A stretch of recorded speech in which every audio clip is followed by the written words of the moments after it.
સહજાત્મ સ્વરૂપ પરમ ગુરુ. સૌરાષ્ટ્ર સુંદર દેશમાં બંદર વણિયા છે ભલો. ત્યાં પરમ પુરુષ નિદાન પ્રગટ્યો માનસરજમ હંસલો. તસરત્ન કુક્ષી દેવ માતા દેવસુત પ્રસવ્યો ખરો. પ્રભુતુલ્યમાશય તત્વજ્ઞાની રાજચંદ્રમયા કરો. નહીં રાગ ને વળી દ્વેષનો લવલેશ આત્મ પ્રદેશમાં. પરમાત્મા સમજો ધર્મ મૂર્તિ દેહધારી વેશમાં. કળિકાળમાં ભવરોગ હરવા વૈદ્યમાનું આખરો.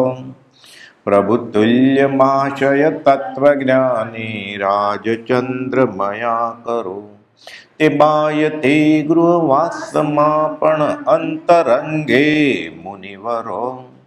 પ્રભુતુલ્યમાશય તત્વજ્ઞાની રાજચંદ્રમયા કરો. રાજચંદ્રમયા કરો. પરમાત્મા શ્રીમદ રાજચંદ્ર ભગવાનના વચનામૃત વંચાય છે. આત્મસિદ્ધિ શાસ્ત્ર. ગયા સમાગમમાં આપણે 58 ગાથા જોયેલી આત્માના અસ્તિત્વ સુધીની. હવે 59મી ગાથા. શંકા શિષ્ય ઉવાચ કે આત્મા નિત્ય નથી એમ શિષ્ય કહે છે.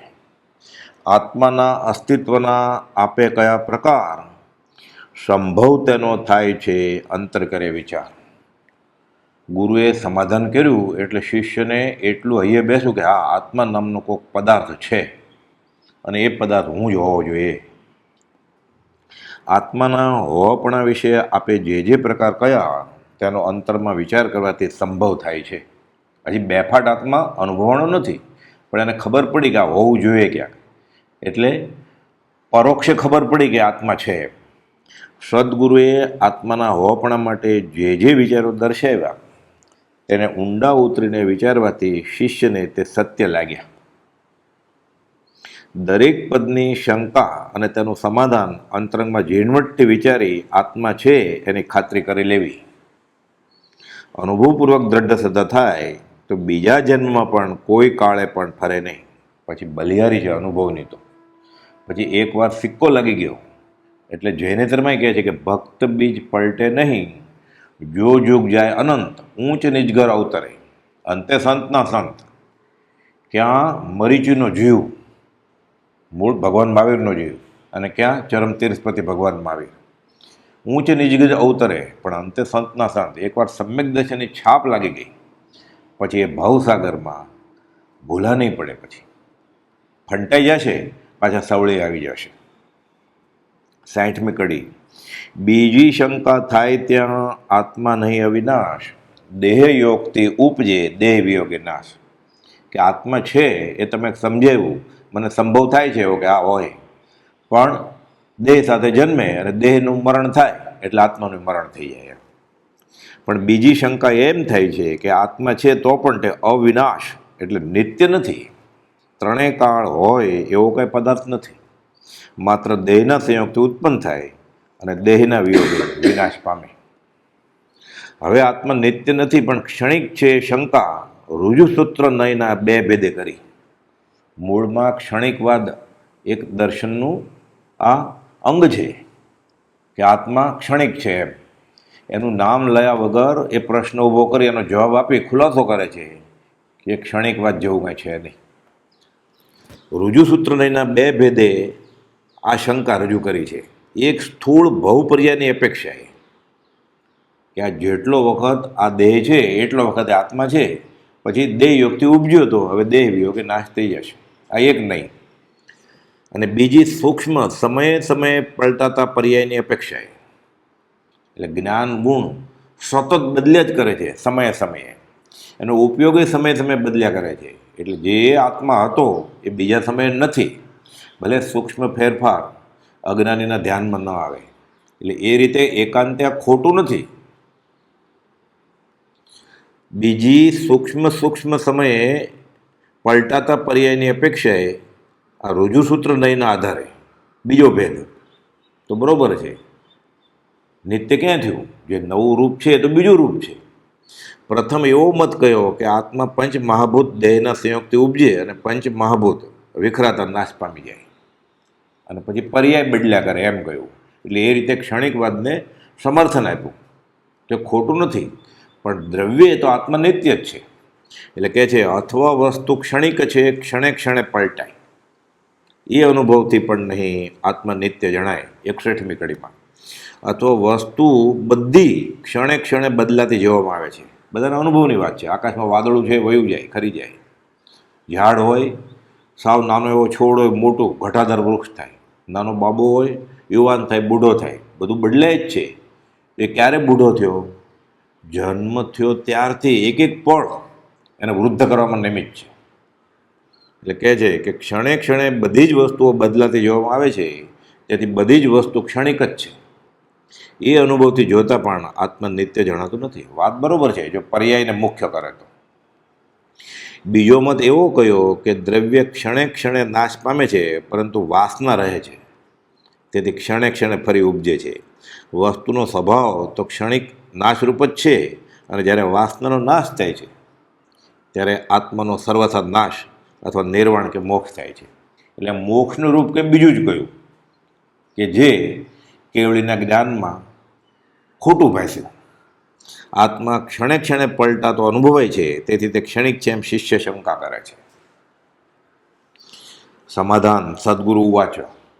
આત્મા નિત્ય છે એમ સદગુરુ સમાધાન કરે છે. તર્કબદ્ધ રીતે એ ગુરુજી સમાધાન કરશે.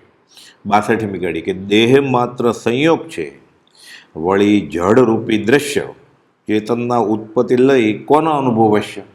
પ્રશ્ન પૂછીને સમાધાન કરે છે કે આનો જવાબ આપતો કે દેહ માત્ર પરમાણુનો સંયોગ છે, અથવા સંયોગે કરી આત્માના સંબંધમાં છે. એટલે દેહને આત્માનો સંબંધ કેવો છે? સંયોગ સંબંધ છે, સ્વરૂપ સંબંધ નથી. વળી તે દેહ જડ છે, રૂપી છે, અને દ્રશ્ય એટલે બીજા કોઈ દ્રષ્ટાનો તે જાણવાનો વિષય છે. એટલે કોઈક એવી વસ્તુ છે, એવું દ્રવ્ય છે, એવો પદાર્થ છે કે જે આ દેહને જાણે છે. એટલે તે પોતે પોતાને જાણતો નથી. દેહ પોતાને જાણતો નથી, પણ દેહને જાણનાર કોઈક બીજો છે. એ દેહનો ભાગ નથી. દેહથી સંયોગ સંબંધ ભલો હોય, પણ સ્વરૂપ સંબંધ નથી. એટલે કહે છે કે તો ચેતનના ઉત્પત્તિ અને નાશ તે દેહ ક્યાંથી જાણે? દેહ પોતાને જ નથી જાણતો. તો ચેતન જન્મે છે ને ચેતન મરે છે એમ દેહ કેવી રીતે જાણે? તે દેહના પરમાણુએ પરમાણુનો વિચાર કરતા તે જડ જ છે એમ સમજાય છે. એટલે એક પણ પરમાણુમાં, દેહના અંશમાં જાણવાનો ગુણ નથી, તો દેહ જાણે કેવી રીતે? એના કોઈ પણ ઘટકમાં જાણવાનો ગુણ નથી. તો એમ કેમ જાણે કે ચેતન જન્મે છે અને ચેતન મરે છે? એ પોતે પોતાને નથી જાણતો હતો. તેથી તેમાંથી ચેતનની ઉત્પત્તિ થવા યોગ્ય નથી, અને ચેતનની ઉત્પત્તિ થવા યોગ્ય નથી, તેથી ચેતન તેમાં નાશ પણ પામવા યોગ્ય નથી. એમાં છે જ નહીં. તો નાશ પામીને એમાં ગયો, એમાં હતો જ નહીં, તો એમાં જવાની ક્યાં વાત આવી? મૂળમાં જે એનો ભાગ જ નથી. વળી તે દેહ રૂપી એટલે સ્થૂળ આદિ પરિણામવાળો છે, અને ચેતન તો દ્રષ્ટા છે. ત્યારે તેના સંયોગથી ચેતનની ઉત્પત્તિ શી રીતે થાય? અને તેમાં લય પણ કેમ થાય? એમાં છે જ નહીં, તેમાં નાશ થવાની વાત જ ક્યાં આવે? દેહમાંથી ચેતન ઉત્પન્ન થાય છે અને તેમાં જ નાશ પામે છે, એ વાત કોના અનુભવને વશ રહે? એ જે જાણે એવી જાણવાવાળી કોઈ વસ્તુ આખા દેહમાં ક્યાંય છે જ નહીં. દેહના કંઈ ઘટકમાં નથી, કમ્પોનન્ટમાં નથી. તો જાણ્યું કોણે? અર્થાત એમ કોણે જાણ્યું? કેમ કે જાણનાર એવા ચેતનની ઉત્પત્તિ દેહથી પ્રથમ છે નહીં. જો દેહ યોગથી ઉપજે ને દેહ યોગે નાશ, તો જાણનાર એવા ચેતનની ઉત્પત્તિ દેહથી પ્રથમ તો હતી જ નહીં, અને નાશ તો તેથી પહેલાં થાય. દેહ મરી જાય, અરે ચેતને મરી ગયું, દેહ યોગે નાશ. તો જાણ્યું કોણે કે હું મરી ગયો? એમ એ પોતે જ નથી. તો એટલે નાશ તો તેથી પહેલાં છે, ત્યારે તે અનુભવ થયો કોને? દેહથી આત્મા ઉત્પન્ન થાય એમ કહ્યું, તો દેહ પોતે ચેતન રહિત છે, બીજા વડે જણાય જોવા એવો છે. તે આત્માના ઉત્પત્તિ લઈને જાણી જોઈ શકે નહીં. તો પછી આત્માનો ઉત્પત્તિ લઈ કયા તેને કોણ જાણે? તો જેણે કહ્યું એ દેહ સાથે નથી જન્મ્યો. એમ થયું કે ઉત્પન્ન થયો, તો દેહ પહેલાં જન્મ્યો હોવો જોઈએ ને, એટલે હોવો જોઈએ. એટલે હોવો જોઈએ પહેલાં, અને દેહ મરી જાય પછી એમ કે આ મરી ગયો, તો એ તો પોતે હોવો જોઈએ, એટલે દેહ પછી હોવો જોઈએ, નિત્ય થઈ ગયો ને. એટલે કહે છે આત્મા પોતે ઉત્પન્ન થયો એમ ન જાણી શકે, કારણ કે ઉત્પન્ન થયા પહેલાં પોતાનો અભાવ હતો, કે હું પેદા થયો, પણ પેદા થયા પહેલાં તો એ હતો જ નહીં, તો નક્કી કોણે કર્યું? એટલે પોતાનો અભાવ હતો, તેથી તે અભાવ અવસ્થાનો અનુભવ તેને હોય જ નહીં, એ પોતે છે જ નહીં, તો પોતે નહોતો એ અનુભવ કેવી રીતે કરે? હોય તો કરે. અને મરણ પછી તેનો નાશ થતો હોય તો તે નાશ અવસ્થા જાણનાર પોતે તો રહ્યો નહીં, કેમ કે પોતે જ ગુજરી ગયો, પોતે જ મરી ગયો, પોતે જ મટી ગયો. ચેતનના ઉત્પત્તિ અને નાશ ચેતન પોતે જાણી શકે નહીં. કોઈ બીજો જે આગળ પાછળ હયાત હોય તે જાણે, તેમાં જળ તો જાણતું જ નથી. તો અત્યારે જે એમ માને છે કે જન્મ પહેલાં આત્મા ન હતો અને મરણ પછી આત્મા નહીં હોય, તે અનુભવપૂર્વકની વાત નથી, આ તો ગોઠવેલી વાત રાખી. જેને આ ખબર છે એ પહેલાંય હોવો જોઈએ જન્મ પહેલાં, અને મરણ પછી હોવો જોઈએ, એટલે બે વાત કરે કે હા જન્મ્યો અને મર્યો. એટલે આ અનુભવપૂર્વકની વાત નથી, પણ અજ્ઞાનયુક્ત કલ્પનાથી બનાય છે. આત્મા અરૂપી જ્ઞાન સ્વરૂપ અખંડ છે. જન્મ મરણ દેહના સંયોગ વિયોગથી છે. એટલે દેહને આત્માનો સંબંધ થયો એને જન્મ કીધો, દેહને આત્માનો વિયોગ થયો એને મરણ કહ્યું વ્યવહારમાં. મૂળમાં જે આ બધું જાણે છે જન્મ અને મરણ, એ ક્યારે જન્મે નહીં, એ ક્યારે મરે નહીં, એ શાશ્વત વસ્તુ છે. 63મી કડી, જેના અનુભવ વશ્ય એ ઉત્પન્ન લયનું જ્ઞાન, તેથી જુદા વિના થાય ન કેમે પામ. જેના અનુભવમાં એ ઉત્પત્તિ અને નાશનું જ્ઞાન વર્તે છે તે ભાન, તેથી જુદા વિના કોઈ પ્રકારે પણ સંભવતું નથી. અર્થાત ચેતનના ઉત્પત્તિ અને લય થાય છે એવો કોઈને પણ અનુભવ થવા યોગ્ય છે નહીં. કે હા મેં ચેતનને જન્મતા જોયું, હા મેં ચેતનને મરતા જોયું, એવું ક્યારે કોઈ અનુભવપૂર્વકની વાત છે જ નહીં, આ જ્ઞાનપૂર્વકની વાત છે. જો તું એમ કહે કે આત્માની ઉત્પત્તિ અને આત્માનો નાશ એનો અનુભવ પોતાને થાય છે, તો હું મરી ગયો એ મને કેમ ખબર પડે? હું મરી ગયો હતો, મટી ગયો હતો. એટલે આ બનવું અશક્ય છે, કારણ કે નાશ થયો એમ જાણનારો જુદો હોય તો જ કહી શકે કે આત્માનો નાશ થયો. તે જાણનાર આત્મા રહ્યો છે તો તેનો નાશ થયો એમ કહેવાય કેમ? આ તો વધતો વ્યાઘાત થયો કે હવે હું મરી ગયો, પછી 3 વાગ્યા પછી હું મરી ગયો, તો 3 વાગ્યા પછીના સમયમાં તું મરી ગયો એ ખ્યાલ ક્યો ના આવ્યો? એટલે જેને ખ્યાલ આવ્યો એ મર્યો નથી, આ નિત્ય વસ્તુ. 64મી કડી, જે સંયોગો દેખીએ તે અનુભવ દ્રશ્ય, ઉપજે નહીં સંયોગથી આત્મા નિત્ય પ્રત્યક્ષ.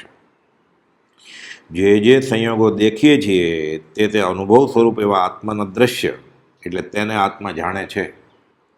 અને તે સંયોગનું સ્વરૂપ વિચારતા વિચારતા એવો કોઈ પણ સંયોગ સમજાતો નથી કે જેથી આત્મા ઉત્પન્ન થાય.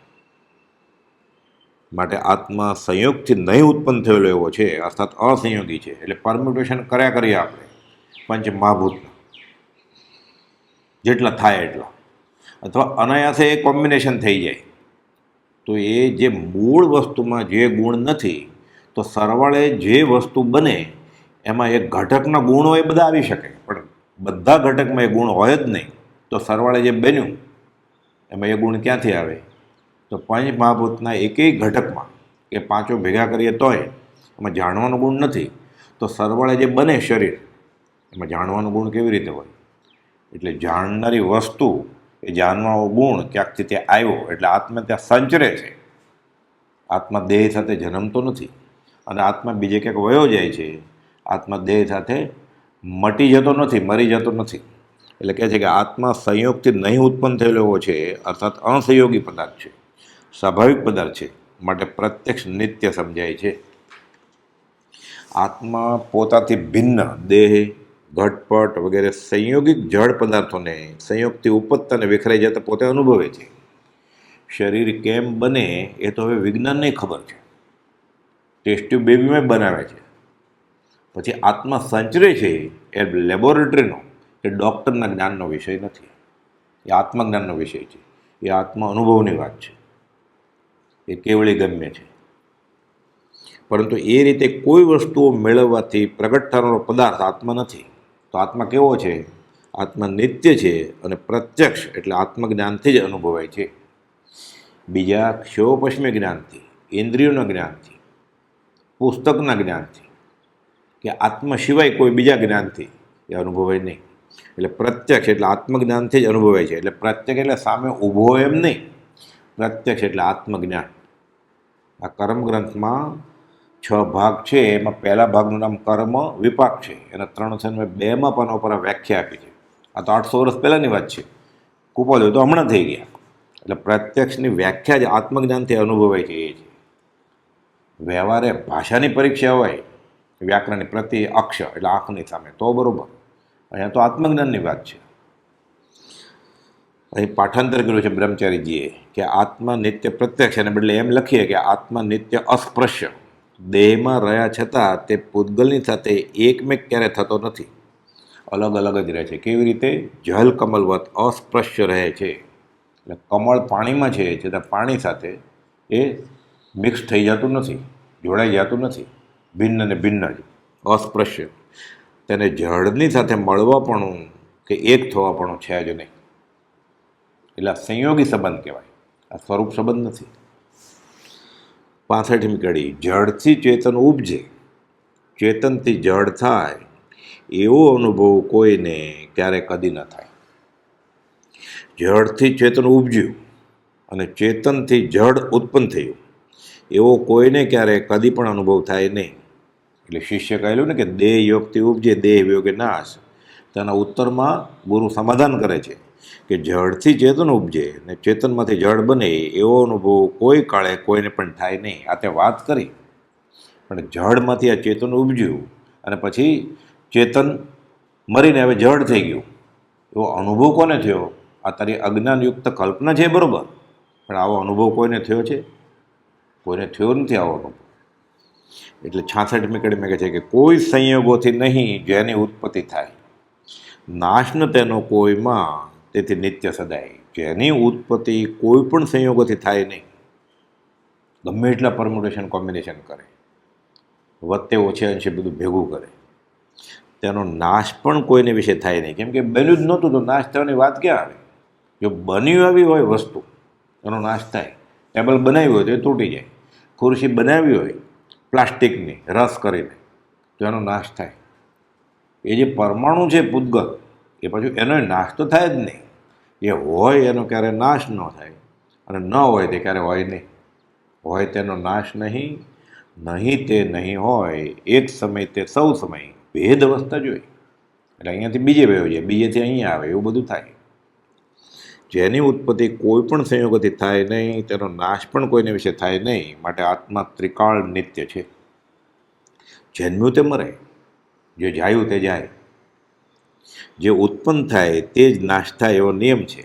તેને આધારે કહે છે કે આત્મા સંયોગથી ઉત્પન્ન થયો નથી, તેથી તેનો નાશ થઈ અન્ય દ્રવ્ય રૂપે વિખરાઈ જાય એમ બને નહીં. નાશ થાય એટલે ચેતનનું જળ થઈ જાય એવું ક્યારે બને નહીં. આ જ વાત ફરીથી 70મી ગાથામાં પણ આગળ ઉપર કહેશે. પછી ક્રોધ આદિ તરતમ્યતા સર્પ આદિકની માય, પૂર્વજન્મ સંસ્કાર તે જીવ નિત્ય તે. હવે વ્યવહારિક દાખલો આપે છે બાળજીવને આ 67મી કડીમાં કે ક્રોધ વગેરે પ્રકૃતિઓનું વિશેષપણું સર્પ વગેરે પ્રાણીમાં જન્મથી જ જોવામાં આવે છે. સાપ જન્મ્યો કે સિંહ કે વાઘ જન્મ્યો તો એનો ગુસ્સો શીખવાડે કોણ? કબૂતર ઈંડામાંથી બન્યું જન્મ્યું તો એને ઘોડાપણું શીખવાડે કોણ? કે તારો ગુસ્સો કરવાનો જ નથી. એટલે ક્રોધ વગેરે પ્રકૃતિનું વિશેષપણું સર્પ વગેરે પ્રાણીમાં જન્મથી જ જોવામાં આવે છે. વર્તમાન દેહ તો તેનો અભ્યાસ કર્યો નથી, હજી કંઈક ગુસ્સો કરવાની કે કુસંગની અસર થઈ નથી. એટલે નક્કી એ પ્રકૃતિ એ સાથે લઈને અવતર્યું એવું થયું ને, જન્મની સાથે જ તે છે. એટલે એ પૂર્વજન્મનો જ સંસ્કાર છે જે પૂર્વજન્મ જીવની નિત્યતા સિદ્ધ કરે છે. એટલે કે પહેલાં હું હતો, એટલે એ વસ્તુ પહેલાં ક્યાંક હતી, એ ગુણ પહેલાં ક્યાંક એ હતો ત્યારે હતો ગુણ, એ ગુણ લઈને અત્યારે અવતર્યો. એટલે આપણે જેને અવતરવું કહે છે એ શરીર બન્યું, એમાં એક ગુણવાળી વસ્તુ એ ગુણ લઈને ક્યાંકથી આવી ત્યાં. સંચરી. હવે અનુમાનથી નિત્યતા પુરવાર કરે છે કે સર્પમાં જે ક્રોધ પ્રકૃતિ છે તે જન્મથી જ છે, તેથી તે સંસ્કાર તે જીવના આગલા જન્મથી ચાલ્યો આવવો હોવો જોઈએ. કે હજી જન્મ્યો 1 મિનિટ થઈ, 1 કલાક થયો, 1 દિવસ થયો, 1 અઠવાડિયું થયું, તો આ ક્રોધ કરતા શીખવાડ્યું કોણે? એટલે એ પ્રકૃતિ, એ ગુણ એ પૂર્વજન્મના સંસ્કાર લઈને આવ્યો છે. એમ જીવ માત્રને પૂર્વજન્મને આધારે પ્રકૃતિ હોય છે, તેથી પૂર્વજન્મ હોવાનું સિદ્ધ થાય છે. આ તો એક પ્રકૃતિ જે વ્યવહારે અનુભવમાં આવે એ બતાડી. બધી જ પ્રકૃતિઓને આમ સમજવું કે સાથે લઈને આવે છે બધા સંસ્કારો, શુભ અશુભ બધા. જો બીજેથી મરીને જીવ અહીં જન્મ્યો છે તો અહીંથી મરીને બીજે એ જન્મવાનો છે અને બીજે જવાનો છે, એ ચોક્કસ થાય છે. તેથી જન્મ મરણ દેહ ન થયા અને આત્મા નિત્ય છે એમ સિદ્ધ થાય છે. અનુમાન જ્ઞાન મૂળમાં પ્રત્યક્ષને આધારે જ હોય છે. એટલે કોકને પ્રત્યક્ષનો અનુભવ થયો હોય એ પછી આવી અનુમાનથી તર્કબદ્ધ દલીલ કરે અને સામેવાળા પાત્ર જીવનું સમાધાન કરે. જેમ કે ધુમાડો જોવાથી અગ્નિ હોવાનું અનુમાન થયું, એટલે કોકે જોયેલું કે અગ્નિનો ભડકો બળતો હોય પછી સાથે ધુમાડો નીકળે, એટલે પછી ધુમાડો દેખાય એટલે એમ થાય અહીંયા અગ્નિ હશે નીચે, ભલે દેખાતો નથી. તો ખબર કેમ પડી? એટલે કોકે પ્રત્યક્ષ જોયું હોય પહેલાં. એટલે કહે છે કે ધુમાડો જોવાથી અગ્નિ હોવાનું અનુમાન થયું, તે અગ્નિ ને ધુમાડો સાથે હોવાનો અનુભવ છે તેના આધારે થયું. એટલે અત્યારે અમુક વ્યક્તિને ખાલી ધુમાડો દેખાય તો એમ કે સામે આગ લાગી, તો આગ ક્યાં દેખાય છે? ધુમાડો દેખાય છે. પણ આગ લાગી હોય તો ધુમાડો થાય, એ જેનો અનુભવ છે એ કોકે એને શીખવાડ્યું છે પહેલાં. તેમ પુનર્જન્મ પણ જાતિ સ્વયં જ્ઞાનથી અનુભવાય છે અને આત્મા નિત્ય હોવાનું તે સબળ પ્રમાણ છે. એટલે જેને અનુભવ થયો છે એણે કહ્યું કે હા, હું હતો ને તુંય હતો, બધું હોય, બધું છે ને બધું હશે, ખાલી રૂપ બદલાય છે. એટલે શરૂઆતની ભૂમિકામાં તો આ જીવે, જિજ્ઞાસુ જીવે માનવું જ પડશે જ્ઞાની. એટલે પ્રભુજી કહેતા વાત છે માને નહીં, પણ સહેલું નથી માનવું, એ અનંતકાલથી નથી મનાયું. એટલે કહેતા શ્રદ્ધા પરમ દુર્લભ છે. અને આત્મા નિત્ય હોવાનું આ સબળ પ્રમાણ થયું. શ્રીમદે પુનર્જન્મ સંબંધી વિચારો દર્શાવતા લખેલા પત્રોમાં આત્મા છે, આત્મા નિત્ય છે એ સમજાવવા વિસ્તારથી લખ્યું છે. પછી એ તો કહે છે હું અનુભવથી હા કહેવામાં અચળ છું કે આત્મા નિત્ય છે, નિત્ય છે, અનુભવવાનું છે. તેમાં કહે છે કે અધ્યક્ષણથી પાછળ પાછળ તપાસતા પ્રત્યેક ક્ષણ ભિન્ન ભિન્ન પ્રકારે વ્યતીત થઈ માલુમ પડશે. તેનું કારણ શું? વચનામાં 64માં પ્રશ્ન પૂછ્યો છે. પૂર્વકર્મ વળી અમુક વિચાર મારે કરવો જ નથી એવું દ્રઢ કરવા છતાં બીજી જ પડે તે વિચાર થયો. દાખલો આપ્યો છે વ્યવહારિક. જેમ કે સ્ત્રી સંબંધી દ્રષ્ટાંત આપ્યું છે કે મારે સ્ત્રી વિશે વિચારવું જ નથી. આ નક્કી કર્યું એટલે બીજી જ પડે અને સ્ત્રી ઉપર વિચાર આવવા માંડ્યા બધા. આમ બનવું તે માત્ર આ જન્મના સંસ્કારથી નથી, કારણ કે આ જન્મમાં જેનો પરિચય ન કર્યો હોય તેવા સંસ્કાર પણ સ્વાભાવિક ઉદ્ભવે છે. આ ભાવે કંઈ પરિચય ન કર્યો હોય તો એવા ગુણ અવગુણ દેખાય છે. તેથી તે અગાઉના જન્મના સંસ્કાર હોવા જોઈએ એ પર વિચારી જોતા પુનર્જન્મ મનાય છે અને તેથી આત્માનું નિત્ય હોવાપણું પ્રમાણભૂત છે. વ્યવહારે અનુભવમાં આવે બધા જીવોને, એક ઇન્દ્રિયથી લઈને નિગોદના જીવોથી લઈને પંચેન્દ્રિય સંજ્ઞ સુધીમાં, કામ વાસના, વિષય વાસના, મૈથુન સંજ્ઞા, આ ઝાડ પાનને શીખવાડે છે કોણ? સેક્સ એજ્યુકેશન એ ભૂત વળગ્યું છે આજે. તો ઝાડને સેક્સ કોણ શીખવાડે છે? તો ઝાડ ફળ આપે જ છે ને. આંબો કેરી આપે છે, લીમડો લીંબોળી આપે છે. આ શીખવાડ્યું કોણે? કૂતરા, બિલાડા, ઉંદરડા કઈ સ્કૂલમાં સેક્સ શીખવા ગયા હતા? તો ઉંદરડાને 4-4, 5-5 બચ્ચા મૂકે છે. અને કૂતરી સેક્સ ક્યાં શીખવા ગયા છે? તો કૂતરીને 8-8 ગલુડી આવે છે સાથે. ક્યાં શીખવા ગયા? નક્કી પૂર્વના સંસ્કાર હોવા જોઈએ ને. એ પ્રકૃતિના એ ગુણો એ ક્યાંકથી સાથે લઈને આવે છે. એટલે આ વિચારી જોતા પુનર્જન્મ મનાય છે અને તેથી આત્માનું નિત્ય હોવાપણું પ્રમાણભૂત થાય છે. ત્રણેય કાળ રહે એવો આત્મા નિત્ય છે તે પણ અનુમાનથી જ માનવું પડે શરૂઆતમાં તો. કારણ કે મતિ શ્રુત દ્વારા ત્રણેય કાળ જણાય નહીં. જેને ત્રણેય કાળ જણાતા હોય તો અનુભવથી જ મનાય.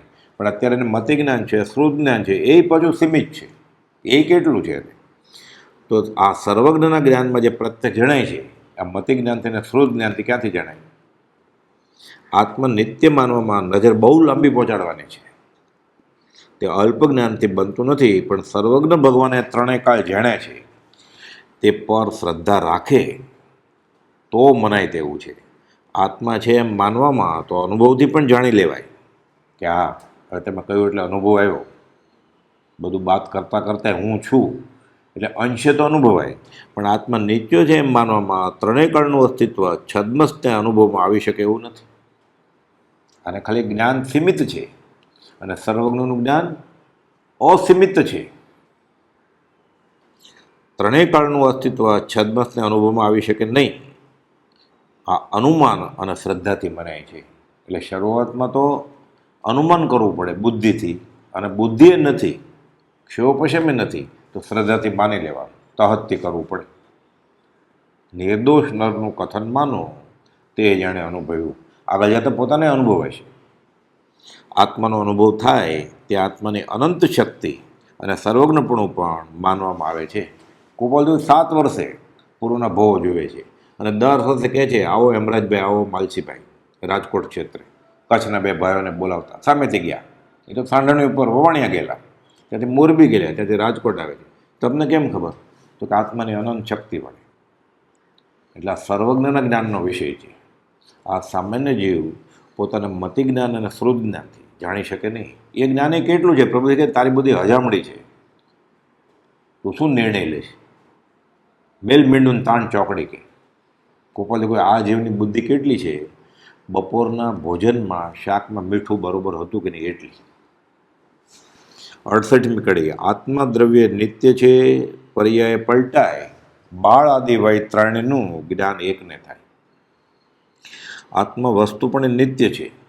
સમયે સમયે જ્ઞાન આદિ પરિણામના પલટવાથી તેના પર્યાયનું પલટવા પણ થાય છે. વ્યવહારિક દાખલો આપ્યો, કાંઈ સમુદ્ર પલટો નથી, કંઈ સમુદ્ર પલટાતો નથી, માત્ર મોજા પલટાય છે તેની પેઠે. જેમ બાળ, યુવાન અને વૃદ્ધ એ 3 અવસ્થા છે, તે આત્માને વિભાવથી પર્યાય છે. એ આત્માનું રૂપ નથી. બાળક એ યુવાન પણ હોય, વૃદ્ધ પણ હોય, આત્મા આત્મા જ છે, પણ આ પર્યાયનું રૂપ બદલ્યું. જેમ બાળ, યુવાન અને વૃદ્ધ એ 3 અવસ્થા છે, તે આત્માને વિભાવથી પર્યાય છે. એટલે આત્મા કંઈ બાળક થઈ ગયો, કે આત્મા જુવાન થઈ ગયો, કે આત્મા બોઢો થઈ ગયો, એવું નથી. બધા આત્માની ઉંમર ઋષિનાથ ભગવાનના જીવની અને નાનામાં નાની કીડી મકોડાની બધાની ઉંમર સરખી જ છે. બધા અનઆદિ છે. કેટલા વખત જીવ છે, બધાનું આયુષ્ય કેટલું છે? નિશ્ચય દ્રવ્ય અનંતકાળ જેટલું. અનઆદિ અનંત છે. આ તો ઉંમર જે કહેવાય છે, નાનો મોટો જે કહેવાય છે, એ તો આ પર્યાય વૃદ્ધતા છે. કે આ રૂપ એણે આ સમયે લીધું અને આ રૂપ એનું વયું ગયું 30 વર્ષ પછી, કે 23 વર્ષ પછી, કે 63 વર્ષ પછી. એટલે કે ફલાણો 63 વર્ષ જીવ્યો, એ પર્યાયમાં 63 વર્ષ જીવ્યો એ દેહમાં. નારકી તરીકે 1 લાખ વર્ષ જીવેલો, દેવ તરીકે 33 કરોડ કોટી સાબર પણ જીવેલો. એટલે જે આપણે ઉંમર કહીએ છીએ ને, એ બી પર્યાયની છે. એટલે બધા સરખી જ ઉંમરના છે. ઉંમર જેવું કંઈ છે જ નહીં. બધાની ઉંમર અનંત છે, અનંતકાળથી છે, અનંતકાળ સુધી રહેશે. અને બાળ અવસ્થા વર્તા આત્મા બાળક જણાતો હતો. બાળ અવસ્થા છોડી જ્યારે યુવાવસ્થા ગ્રહણ કરી ત્યારે યુવાન જણાયો, અને યુવાવસ્થા તજી વૃદ્ધાવસ્થા ગ્રહણ કરી ત્યારે વૃદ્ધ જણાયો. એ 3 અવસ્થાનો ભેદ થયો તે માત્ર પર્યાય ભેદ થયો. પણ તે 3 અવસ્થામાં આત્મદ્રવ્યનો ભેદ થયો નહીં. અર્થાત અવસ્થાઓ બદલાય પણ આત્મા કંઈ બદલાયો નથી. એટલે કુપોદો લખ્યું છે કે જાતિ વૃદ્ધતા, પર્યાય વૃદ્ધતા, અહીંયા તો જ્ઞાન વૃદ્ધતાનું કામ છે. એટલે કોણ નાનો ને કોણ મોટો? જે જ્ઞાની છે એ મોટો, બાકી બધા ખોટા અને નાના. આત્મા એ 3 અવસ્થાને જાણે છે, અને જે 3 અવસ્થાની તેને સ્મૃતિ છે કે હું બાળક હતો, હું યુવાન હતો, અત્યારે હું વૃદ્ધ છું. આ જે જાણનાર છે એ મૂળ આત્મા. એ બાબો હતો, છોકરો, એ તો મટી ગયો. યુવાન હતો, એ તો મટી ગયો. હવે ક્યાં કંઈ છે જ. એ ખાલી ફોટો છે, કાગળિયો, ચિત્ર. તો ચિત્ર છે એટલે મરી ગયો ને પહેલાંનો, એ પર્યાય મરી ગયો. જે જાણનારો છે એ શાશ્વત છે, આ નિત્ય છે. ત્રણેય અવસ્થામાં આત્મા એક હોય તો આવું બને, પણ જો આત્મા ક્ષણે ક્ષણે બદલાઈ જતો હોય તો તેવો અનુભવ બને જ નહીં. એમ કરી અને ક્ષણિકવાદને રદિયો આપી દીધો. પણ ખંડન મંડન કર્યું હોય એ ક્ષણિકવાદી વાંચે તો એને ન ખબર પડે કે મારો ખ્યાલ ઉડાડી દીધો છે. આ તીર્થંકરની વાણીના, આ જ્ઞાનીની વાણીના, આ કુપોદોની વાણીના અતિશય છે. સકળ જગત હિતકારિણી હારિણી મોહ તારિણી ભવાબ્દી મોક્ષ ચારિણી પ્રમાણી છે. અનંત અનંત નહીં નિક્ષેપે વ્યાખ્યાની છે. અનંત ગુણ પર્યાયવાળું તે દ્રવ્ય, મૂળ પદાર્થ તે ત્રણેય કાળ રહેનાર વસ્તુ છે. આત્મા દ્રવ્યપણે નિત્ય છે, પરંતુ આત્માનો ગુણોનું સમયે સમયે પરિણમન થાય છે, તેથી પર્યાય પલટાયા કરે છે. એક જ દ્રવ્યના ભિન્ન ભિન્ન પર્યાય કે અવસ્થા થાય છે, જેમ કે એક જ દેહ ધરીને બાળ, યુવા અને વૃદ્ધ એમ અવસ્થા પલટાય છે, પરંતુ દેહધારી તેનો તે જ છે એમ ઓળખાય છે. દરેક દ્રવ્ય પર્યાયવાળું છે, તેમ આત્માને પણ જ્ઞાન આદિ ગુણોનું પરિણમન થવાથી ગુણોની વૃદ્ધિહાનિ થાય છે, છતાં તે દ્રવ્યનો કે તેના કોઈ ગુણનો કદાપી સદંતર નાશ થતો નથી. ઘણા લાંબા સૂક્ષ્મ વિચારે આ બધું સમજાય. જેમ જેમ હું સૂક્ષ્મ વિચારથી ઊંડો ઉતરું છું તેમ તેમ પછી આ ધીરે ધીરે જણાય છે. એટલે 5 ઇન્દ્રિયના વિષયો કાબૂમાં આવે, મન સમાધિમાં આવે, ચળ વિચાર પરિણામ ઘટે, ત્યારે પછી વધારે વધારે સમજાતું જાય. 69મી કડી. અથવા જ્ઞાન ક્ષણિકનું જે જાણી વધનાર, વધનારો તે ક્ષણિક નહીં, કર અનુભવ નેતા કે આ ક્ષણિક છે, મરી ગયો. આ નક્કી કોણે કર્યું? જેણે નક્કી કર્યું એ નક્કી ક્ષણિક નથી. વળી અમુક પદાર્થ ક્ષણિક છે એમ જે જાણે છે અને ક્ષણિકપણું કહે છે તે કહેનાર અર્થાત જાણનાર પોતે ક્ષણિક હોય નહીં. કેમ કે પ્રથમ ક્ષણે અનુભવ થયો તેને બીજી ક્ષણે તે અનુભવ કહી શકાય. તે બીજી ક્ષણે પોતે ન હોય, એ બીજી ક્ષણે તે મરી ગયો છે ક્ષણિક વાત પ્રમાણે, તો બીજી ક્ષણે પોતે ન હોય તે કહે ક્યાંથી? માટે એ અનુભવથી પણ આત્માના અક્ષણિકપણાનો નિશ્ચય કરો. એટલે પર્યાય ક્ષણિક છે, પોતે તો અક્ષણિક છે એટલે નિત્ય છે, એટલે એ અનુભવથી પણ આત્માના અક્ષણિકપણાનો નિશ્ચય કર.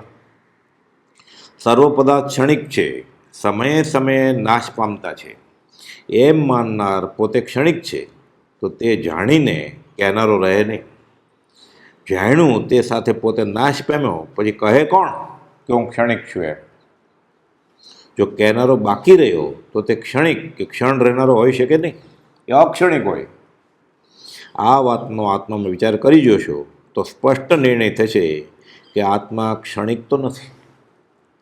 એટલે ઘણા લાંબા કાળના બોધે આ ફરી ફરીને વિચારતા વિચારતા મનન કરતા, ઊંડા ઉતરીને મનન કરતા પછી સમજાયા. એટલે પ્રભુજી કહેતા ઘસઘસ કરવું પડે. 70મી કડી. ક્યારે કોઈ વસ્તુનો કેવળ હોય ન નાશ, ચેતન પામે નાશ, તો કેમાં ભળે તપાસ? વળી કોઈ પણ વસ્તુનો કોઈ પણ કાળે કેવળ તો નાશ થાય જ નહીં. જળનોય નહીં ને ચેતનનોય નહીં. એ રૂપ, એ પર્યાયનો નાશ થાય. માત્ર અવસ્થાંતર થાય, માટે ચેતનનો પણ કેવળ નાશ થાય નહીં. અને અવસ્થાંતર રૂપ નાશ થતો હોય તો તે ભળે કેમાં? ટેબલ મરી ગયું, તૂટી ગયું, એ બનાવ્યું હતું એટલે ખબર પડે કે ભાઈ આમાં ભળ્યું. તો આત્મા મરી જાય તો એ ભળે કેમાં? અવસ્થાંતર રૂપ નાશ થતો હોય તો તે કેમાં ભળે? અથવા કેવા પ્રકારનું અવસ્થાંતર પામે તે તું તપાસ. અર્થાત ઘટ આદિ પદાર્થ ફૂટી જાય છે એટલે લોકો એમ કહે છે કે ઘડો નાશ પામ્યો, કે માટલું તૂટી ગયું. કે માટીપણું નાશ પામ્યું નથી, તે છિન્ન ભિન્ન થઈ જાય, સૂક્ષ્મ ભૂકો થઈ જાય મેંદા જેવો, તો પણ પરમાણુ સમૂહ રૂપે રહે, પણ કેવળ કંઈ નાશ ન થાય. કે માટીનો ભૂકો તો છે જ ને. એટલે માટલાના રૂપનું નાશ થયું, માટીનો નાશ નથી થયો, તો પણ પરમાણુ સમૂહ રૂપે રહે, પણ કેવળ નાશ ન થાય, અને તેમાંનું એક પરમાણુ પણ ઘટે નહીં. કેમ કે અનુભવથી જોતા અવસ્થાંતર થઈ શકે, પણ પદાર્થનો સમૂળગો નાશ થાય એમ ભાષી જ શકવાય નથી. એટલે જો તું ચેતનનો નાશ એમ કહે તો પણ કેવળ નાશ તો કહી જ શકાય નહીં.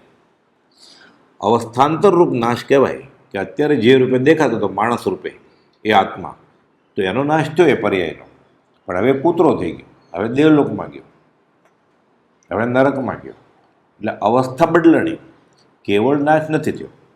જેમ ઘટ ફૂટી જાય ક્રમે કરી પરમાણુ સમરૂપે તો સ્થિતિમાં છે, તેમ ચેતનનો અવસ્થાંતરરૂપ નાશ તારે કેવો હોય તો તે શી સ્થિતિમાં રહે, અથવા ઘટના પરમાણુઓ જેમ પરમાણુ સમૂહમાં ભળ્યા તેમ ચેતન કઈ વસ્તુમાં ભળવાઈ ગયું છે તે તપાસ.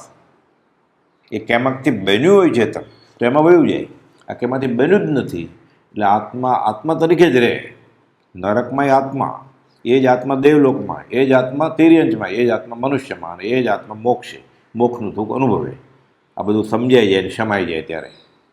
એટલે કહે છે એ પ્રકારે તું અનુભવ કરી જોઈશ તો કોઈમાં નહીં ભળી શકવા યોગ્ય અથવા પર સ્વરૂપે અવસ્થાંતર નહીં પામવા યોગ્ય એવું ચેતન એટલે આત્મા તને ભાષ્યમાન થશે. એટલે શરીર પંચ મહાભૂતમાંથી બન્યું હતું, એટલે શરીરને બાળી નાખવામાં આવે કે દાટી દેવામાં આવે એટલે કાળક્રમે એ પંચ મહાભૂતમાં ભળી જાય. મુખ્ય ઘટકો બધા હતા એ મુખ્ય ઘટક રૂપે ભળી એ રીતે થઈ જાય. તો આત્મા કેમાંથી બન્યો જ નહોતો તો એ મરીને મટીને પછી ભળી કેમાં જાય? કેમ કે આત્મા એક ચેતન ગુણવાળું સ્વતંત્ર દ્રવ્ય છે, જળના ગુણો એનામાં નથી. તો કેમાંથી બન્યું જ નહોતું. શરીર બન્યું હતું, આત્મા બન્યો નહોતો, તે મરીને જાય ક્યાં, મટીને જાય ક્યાં, કેમાં ભળે? એટલે આત્મા નામની વસ્તુ કાયમ છે, નિત્ય છે, અક્ષણિક છે એ સમજાશે પછી. જગતમાં જેટલા મૂળ પદાર્થો છે તેમાંનો કોઈનો ક્યારે નાશ થતો નથી. જળનો નહીં, ચેતનનો નહીં, આકાશનો નહીં. હાલના વિજ્ઞાને પણ પુરવાર કર્યું છે કે જળ પદાર્થો વિખરાઈ જાય છે પણ તેમાંના પરમાણુનો નાશ થતો નથી. વિજ્ઞાનની ખબર છે કે કોઈ નવી શક્તિ કે ઉર્જા પેદા થાય નહીં, અને હોય એનો ક્યારે નાશ થાય નહીં. રૂપાંતર થાય એટલે ઇલેક્ટ્રિસિટી હોય, વીજળી, એમાંથી અવાજ ઉત્પન્ન થાય, એમાંથી પ્રકાશ ઉત્પન્ન થાય, એમાંથી મિકેનિકલ એનર્જી બને, એટલે રૂપ બદલે. પણ કોઈ પણ એનર્જી શક્તિનો ક્યારે સર્વથા નાશ ન થાય, એ તો વિજ્ઞાનને ખબર છે. તેવી રીતે આત્મા ચેતન પદાર્થ છે તે બીજા કશાયમાં મળી જઈને નાશ પામે એવું નથી. જો કોઈ બીજે ભળે એવો હોય તો તું વિચારી જો કે ચેતન પામે નાશ તો કેમાં ભળે? તપાસ, તું તપાસ કર કે તને સમજાતું હોય તો. એવું કાંઈ છે નહીં.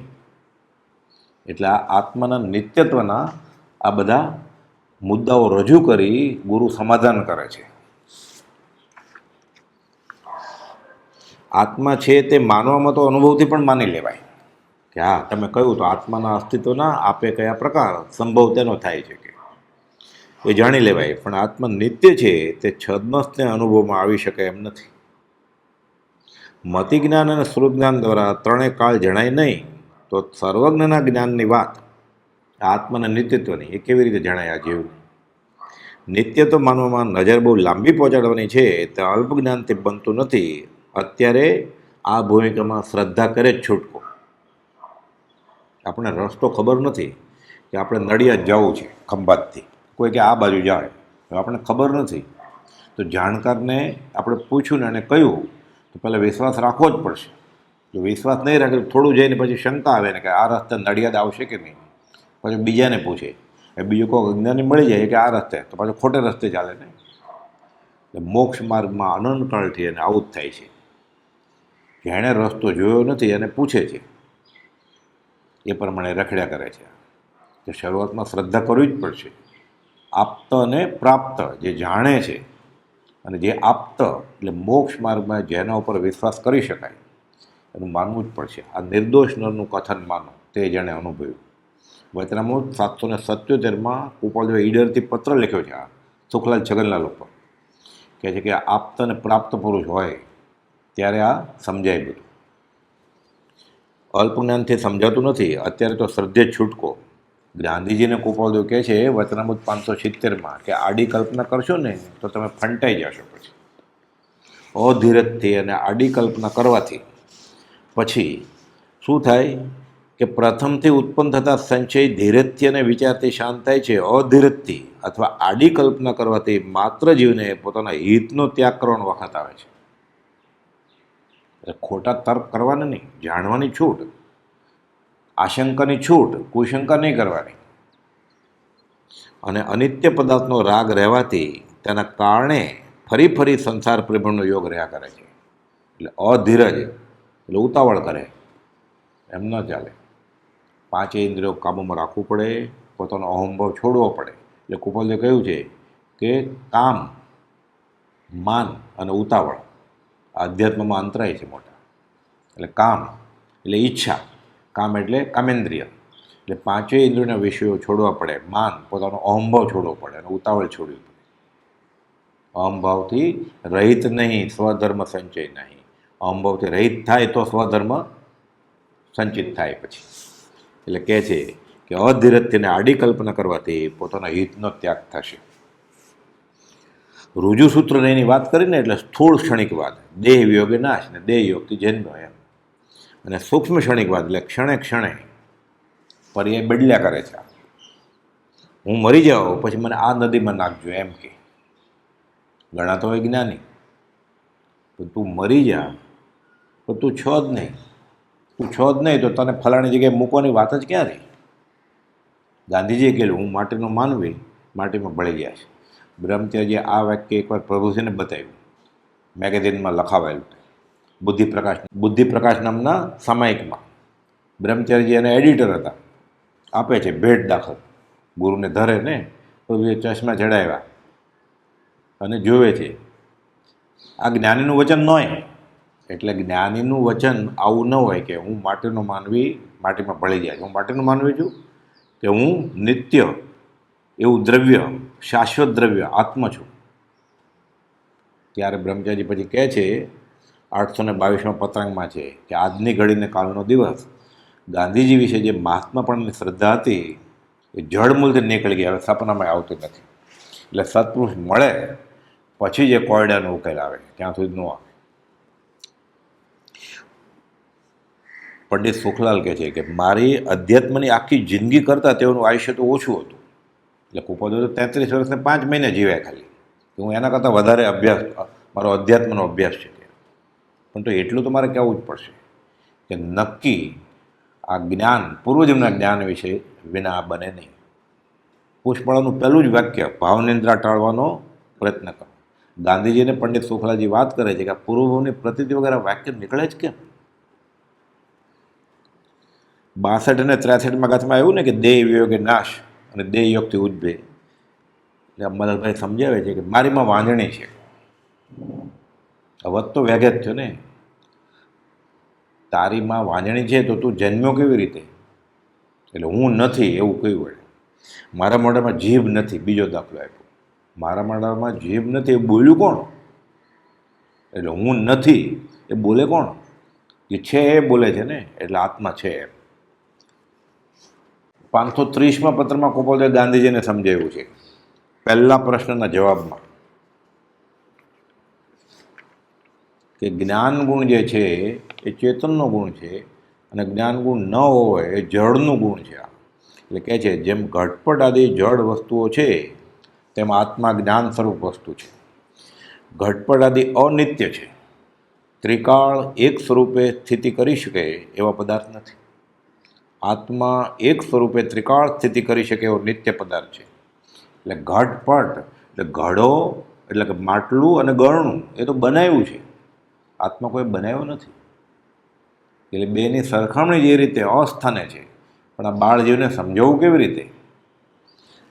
જે પદાર્થની ઉત્પત્તિ કોઈ પણ સંયોગોથી થઈ શકી ન હોય તે પદાર્થ નિત્ય હોય છે. આત્મા કોઈ પણ સંયોગોથી બની શકે એમ જણાતું નથી.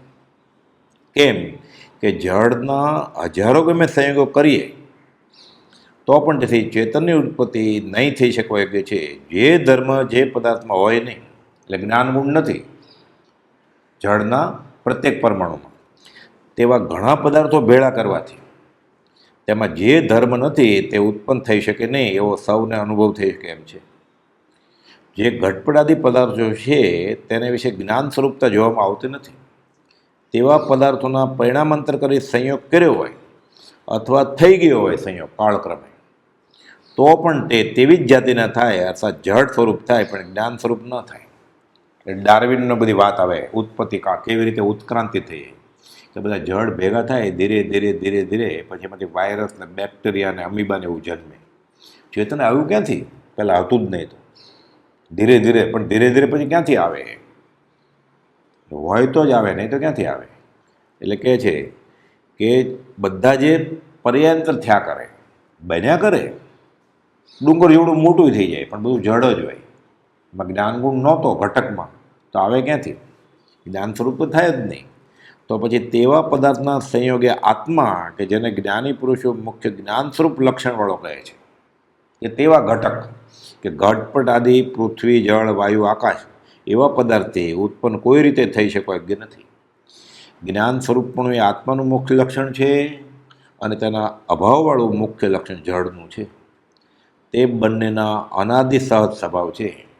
આ તથા બીજા તેવા સહસ્ત્રગ્રમે એટલે હજારો પ્રમાણો અમે આપીએ આત્માને નિત્ય પ્રતિપાદન કરી શકાય છે, એમ ગાંધીજીને ગોપાલદેવ સમજાવે છે 530માં પત્રમાં.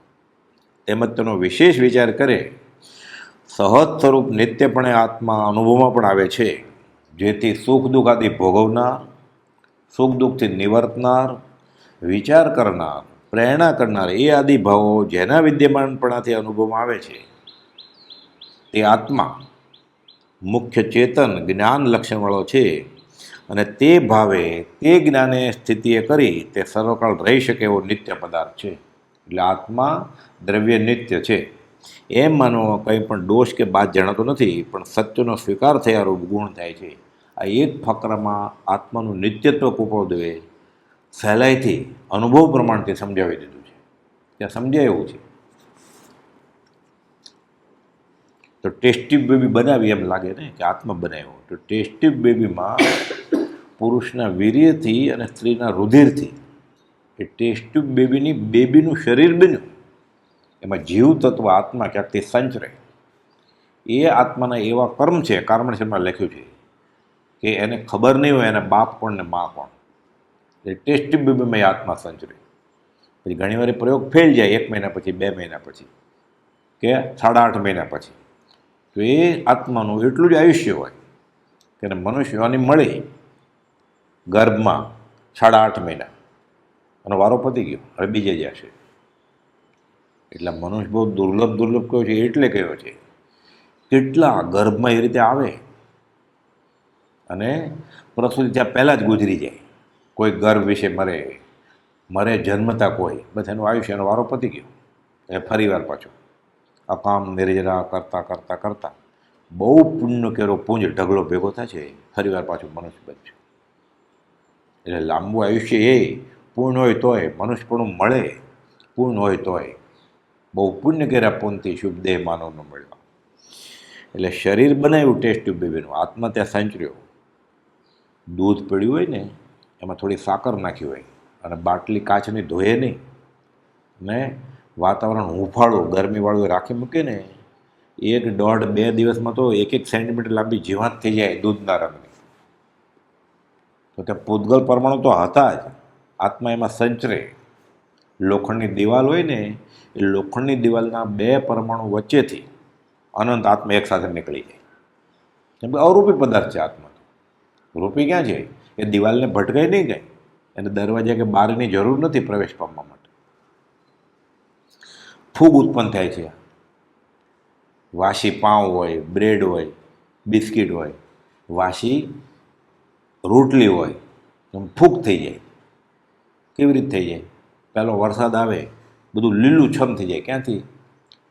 એટલે જળ પદાર્થો હતા, આત્મા સંચરે ત્યાં. બી રૂપે પડ્યું એ હોય આત્મા, ઉગે પછી. ગોપાલદેવે દાખલો આપ્યો છે, જો આત્મા નિત્ય ન હોય તો ખટખટાવીને નાના બાળકને ધાવતા કોણ શીખવાડે છે? ખટખટાવીને નાના બાળકને માના સ્તને વળગીને ધાવતા કોણ શીખવાડે છે? આંખ બંધ હોય છે, એ ગોતે. પગનો અંગૂઠો મોઢામાં નાખે, હાથનો અંગૂઠો મોઢામાં નાખે અને પછી સ્તનનું એ મોઢામાં આવે પછી ચૂપ થઈ જાય અને ખટખટાવીને ધાવે, પેટ ભરે. આ શીખવાડે જ કોણ? દાંત તો હજી છે નહીં.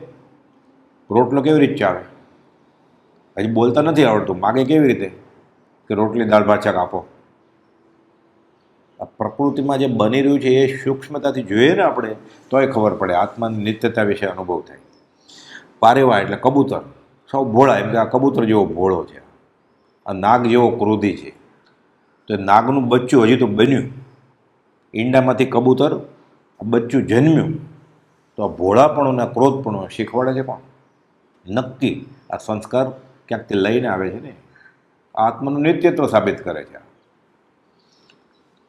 શાંતનુ અને ભીષ્મ, એક ભીષ્મ પ્રતિજ્ઞા એમ કહેવાય બ્રહ્મચારી રહેવું છે, અને શાંતનુને છોકરા છે તો પરણવું છે. પ્રહલાદ અને હિરણ્યકશ્યપ, જો બાપાના સંસ્કાર આવે તો કેવા સંસ્કાર હોય? એટલે નક્કી પૂર્વના સંસ્કાર છે ને. દેવગતિમાંથી કોઈક આવે અને લોભ બહુ હોય, પરિગ્રહ સંજ્ઞા કુપોદે સમજાવ્યું છે, એકાંતે નહીં પણ સામાન્ય રીતે. કૂતરાને આહાર સંજ્ઞા બહુ હોય, પછી ખાવાનું કોઈક નાખે ને, ભૂખ ન હોય તો મોઢામાં નાખીને ક્યાંક દાટી આવે, છુપાડી આવે. એટલે અમુક કર બાકી હોય ને, એટલે એ સંજ્ઞા પછી આગલા ભવમાં ચાલુ રહે. પછી એટલે મુંડે મુંડે મતિ ભિન્ન, કુંડે કુંડે નવપય, અત્યારના સંસ્કાર પરથી પૂર્વભવનો અંદાજ આવે છે. એટલે આ રીતે કૃપાદેવે વચનમાં 64માં સમજાવ્યું છે કે નક્કી પૂર્વનું ક્યાંક હોવું જોઈએ. મનસુખરામ સૂર્યરામ ત્રિપાઠીને વચનામું 64માં જ્ઞાન ગુણ ઉપયોગ લક્ષણ વિશે સમજાવે છે. તેમાં કહે છે, એક સિદ્ધાંત મૂક્યો છે કે જ્યાં સુધી આ હૈયે બેસે નહીં ને, જ્યાં સુધી ભૂતભવ અનુભવ ગમે ન થાય, ત્યાં સુધી ભવિષ્યકાળનું ધર્મ પ્રયત્ન શંકાસહ આત્મા કર્યા કરે છે, અને શંકાસહ પ્રયત્ન તે યોગ્ય સિદ્ધિ આપતું નથી. એટલે આત્માનું નિત્યત્વ અનુભવવું પડશે, પણ અનુભવવાની હજી વાર છે, તો માનવું તો પડશે જ. એટલે કહે છે કે પુનર્જન્મ છે આટલું પરોક્ષે પ્રત્યક્ષે નિઃશંકત્વ જે પુરુષને પ્રાપ્ત થયું નથી, તે પુરુષને આત્મજ્ઞાન પ્રાપ્ત થયું હોય એમ શાસ્ત્ર શૈલી કહેતી નથી. પ્રત્યક્ષ નહીં તો પરોક્ષે તો માનવું જ પડશે શરૂઆતમાં. પુનર્જન્મ માટે શ્રુત જ્ઞાનથી મેળવેલો આશય મને જે અનુભવ ગમે થયો છે તે અહીં દર્શાવું છું. એમ નથી કહેતા કે મને તો 7મા વર્ષે અનુભવ થઈ ગયો છે, પૂર્વજન્મ દેખાણા છે. આ તો 22મા વર્ષે પત્ર લખ્યો છે. એમાં પછી કહે છે કે વર્તમાનમાં આ દશા છે એ આપણે વર્તમાન કાળમાંથી એક પળ બાદ કરતા જઈએ અને તપાસતા જઈએ તો પ્રત્યેક પળ ભિન્ન ભિન્ન સ્વરૂપે ગઈ જણાશે. કે આની પહેલાંની સેકન્ડ, આની પહેલાંની મિનિટ, આની પહેલાંનો દિવસ, આના પહેલાંનું અઠવાડિયું, આના પહેલાંનું વર્ષ એમ વિચારતા જઈએ તો ભિન્ન ભિન્ન થવાનું કારણ ક્યાંક હોય જ. એક માણસે એવો દ્રઢ સંકલ્પ કર્યો કે યાવત જીવનકાળ સ્ત્રીનું ચિંતન મારે કરવું નહીં, છતાં 5 પળ ન જાય અને ચિંતન થયું. એણે નક્કી કર્યું હતું, પ્રતિજ્ઞા કે મારે વિચારવું જ નથી. તો એનું કારણ ક્યાંક હોવું જોઈએ. પછી ગોપાલદેવ સમજાવે છે કે મને જે બોધ થયો છે તેને આધારે હું કહું કે પૂર્વકર્મનો કોઈ પણ અંશે ઉદય હોવો જોઈએ. કયા કર્મનો? તો કહી શકીશ કે મોહનીય કર્મનો. કઈ પ્રકૃતિનો? તો કહી શકીશ કે પુરુષ વેદ. એટલે પુરુષ વેદની 15 પ્રકૃતિ છે, એનો ઉદય થયો. એટલે સ્ત્રી વિશે વિચાર ન કરવો એવું નક્કી કરેલું કે તરત જ 5 પળ ગઈ અને થવા માંડ્યું. કે પુરુષ વેદનો ઉદય દ્રઢ સંકલ્પે રોક્યો છતાં થયો, તેનું કારણ હવે કહી શકાશે કે ભૂતકાળનું કંઈક હોવું જોઈએ. અને અનુપૂર્વીએ તેનું સ્વરૂપ વિચારતા વિચારતા પુનર્જન્મ સિદ્ધ થશે. એટલે આત્માનું નિત્યત્વ સિદ્ધ થશે. કે મારે તો બહુ દ્રષ્ટાંત આપીને કહેવું હતું, પણ આ સમજાયું સંક્ષેપમાં. એટલે આત્મા છે એ અનુભવમાં આવે, પછી આત્માનું નિત્યત્વ છે એ જ્ઞાનીના વચનને આધારે હમણાં માની લેવાનું. કરતાને ભોગતા પણ તો જીવને સમજાય છે, કરેલા કર્મ ભોગવવા પડે છે, પોતાને સમજાય છે કે ભૂલ કરે તો માર પડે છે. જો છૂટવું હોય તો જ્ઞાનીએ મોક્ષ અનુભવ્યો છે, એણે જે રસ્તો બતાવ્યો મોક્ષના ઉપાય એ અવધારવાના. હવે આગળની ગાથાઓ આપણે અવસરે લઈશું. સમય પૂરો થાય છે. સહજાત્મ સ્વરૂપ પરમ ગુરુ.